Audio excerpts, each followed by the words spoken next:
Notre paracha nous relate l'épisode dans lequel Yaakov fait un songe et voit des anges monter et descendre sur une échelle.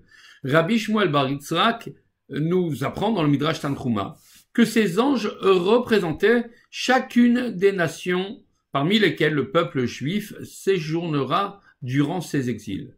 L'ascension des anges symbolise le développement de l'empire qu'ils représentent. La descente correspond au déclin, donc à la fin de l'exil. Et voilà que Yaakov vit le représentant de Bavel gravir 70 échelons. Puis, il descendit. Après lui, vint le prince de Madaï, qui monta 52 marches avant de descendre. Enfin, Yaakov aperçut l'ange représentant la Grèce, qui s'éleva de 100 échelons avant de tomber. Mais voici que Yaakov vit une image qui l'inquiéta terriblement. Il aperçut l'ange de Édom, c'est-à-dire de Rome, de l'exil actuel, monter très très haut sur l'échelle, sans le voir redescendre. Alors, Yaakov s'exclama et s'adressa à Dieu. Est-ce que cela signifie que cet exil sera sans fin pour mes descendants?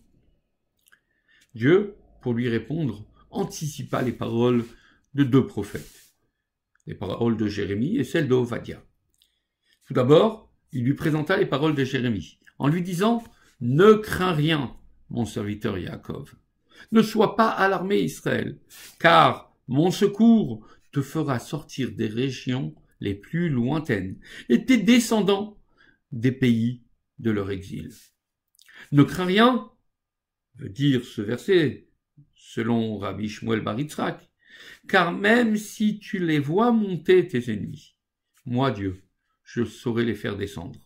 Oui, puisqu'il est dit dans Ovadia, ce prophète qui annonce la Géoula, ainsi parle Hachem, au sujet de Édom, quand bien même tu fixerais ton air tout en haut, comme l'aigle, et tu placerais dans la région des étoiles ta perspective.